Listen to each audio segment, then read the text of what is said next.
Halo pecinta balika padu dimanapun kalian berada, semoga selalu diberikan kesehatan, rezeki yang melimpah, amin ya robbal alamin.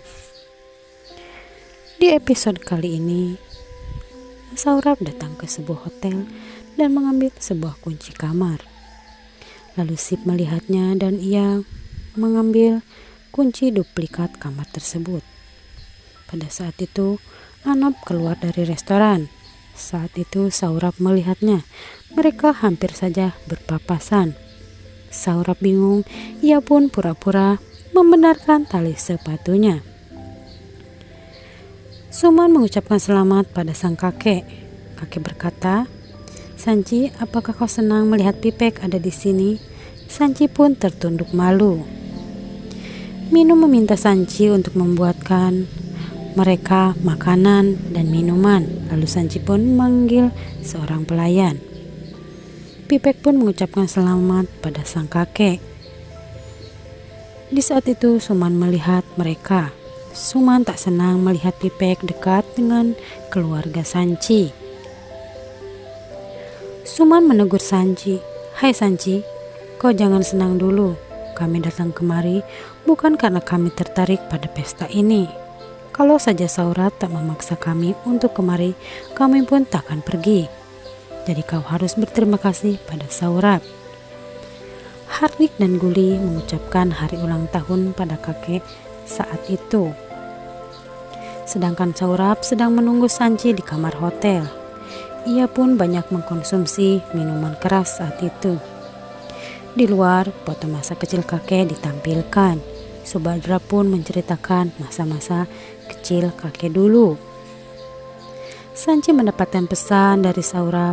Ia meminta Sanci untuk datang ke kamar nomor 504 segera.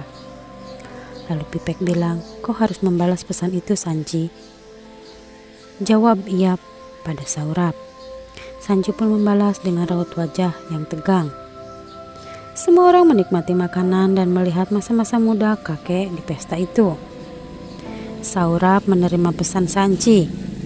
Ia pun terlihat senang. Lalu bersiap untuk menyalakan kameranya agar ia terlihat tidak bersalah dan Sancilah yang selalu menggodanya. Sip meminta agar Sanci tidak khawatir karena mereka ada di dekatnya. Andani pun berpikir begitu. Pipek meminta Sanci untuk menghubungkan ponselnya. Ia bilang, "Kita sudah terhubung sekarang Sanci. Jaga HP-mu agar kami bisa mendengar obrolan kalian berdua." Sanci pun akhirnya pergi. Suman memberitahu Rosan kalau mereka akan segera pulang. Lalu Anani menghampiri dan bilang, "Jangan pulang dulu Bibi, ada sebuah film yang akan kami tayangkan." Pipek meminta mereka agar menontonnya. Suman pun terlihat tegang dan kebingungan. Saurab membuka pintu dan menyuruh Sanci masuk. Sanci masuk dengan langkah perlahan, lalu Saurab menutup pintu. Saurab meminta Sanci untuk memeluknya. Sanci bilang, "Apa ini Saurab?" Saurab berkata, "Bukankah ini sudah kita bicarakan sebelumnya Sanci?" Suman mendengarnya di telepon yang terhubung dengan Sanci. Pipek memberitahu Rosan keburukan Saurab. Mereka selalu menilai Sanci dengan hal-hal buruk. Kini mereka harus melihat kebenaran itu. Di dalam Sanci terlihat tegang. Ia bingung apa yang harus ia lakukan. Dalam hati Sanci meminta agar Pipek dan Sip segera datang. Lalu di luar mereka berjalan menuju kamar Saurab dan Sanci berada. Sanci pun menghampiri Saurab dengan ragu. Saurab bilang, "Ayolah Sanci, tinggal berapa langkah lagi, maka aku akan membuatmu dan Pipek kembali. Kemarilah, kita habiskan waktu ini berdua." Sanci bertanya, "Apakah ibu tahu tentang semua ini Saurab?" Saurab berkata, "Ibu itu orang tua, ia hanya tahu hal-hal kecil saja Sanci." Di luar Suman mendengarnya. Ia berkata, "Ternyata Saurab selama ini membodohiku. Dasar anak tak tahu diri. Awas saja kau." Saurab bilang, "Ayolah, peluk aku Sanci." Pipek membuka pintu saat itu. Lalu Saurab terkejut melihat keluarganya ada di sana. Sanji berlari ke arah Pipek dan memeluknya. Raut wajah Saurap tegang dan ketakutan saat itu. Suman pun langsung menampar Saurap seketika. Rosan pun juga marah. Saurap mengelak, ia tetap menuduh Sanji yang bersalah. Rosan marah, ia pun menampar Saurap. Rosan berkata, "Jangan berkata sepatah kata pun, kami sudah tahu semuanya." Saurap berusaha memeluk ibunya dan berkata, "Jangan sentuh aku, dasar anak tak tahu diri," ujar ibunya.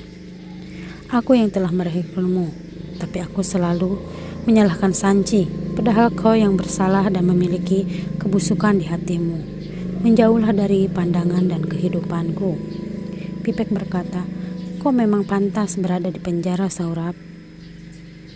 "Pak polisi, tolong bawa dia." Saurap marah.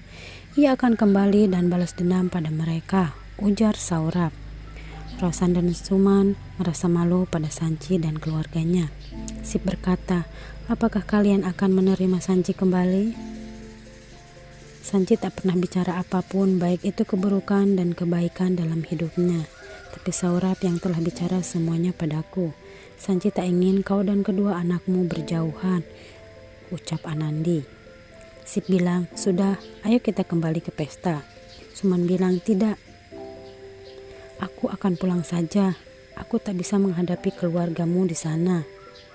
Suman berkata pada Anandi, "Aku akan datang di lain waktu untuk meminta maaf pada keluargamu. Sekarang nikmati saja pestanya." Sip dan Anandi meminta Sanji untuk tersenyum karena semua sudah usai. Di rumah sakit, Gauri akan melakukan operasi plastik di wajahnya. Lalu di rumah, Gangga bilang pada nenek, "Telepon Jagdis sudah dimatikan, Nek. Berarti operasi Gauri sudah dimulai." Si Pani meminta orang tua Gauri untuk bersabar. Jagdis keluar dan mengatakan operasi berjalan dengan baik, atau Gauri akan bisa melihat selama 2 hari ke depan. Gangga merindukan Jagdis, ia memegang dan menatapi foto Jagdis. Lalu saat itu Jagdis menelpon Gangga, ia menanyakan kabarnya. Gangga bilang ia baik-baik saja. Gangga bertanya, "Kapan kau akan pulang, Jagdis?" Perawat melepas perban Gauri. Semua keluarga cemas ingin melihat wajah barunya. Gauri membuka matanya dan melihat di sebuah kaca. Ia mengingat wajahnya yang dulu. Gauri melempar cermin tersebut. Ia tak bisa menerima wajah barunya. Si Pani berusaha menenangkan Gauri. Gauri pun menangis dan akhirnya jatuh pingsan. Terima kasih telah menyaksikan sinopsis ini. Nantikan episode-episode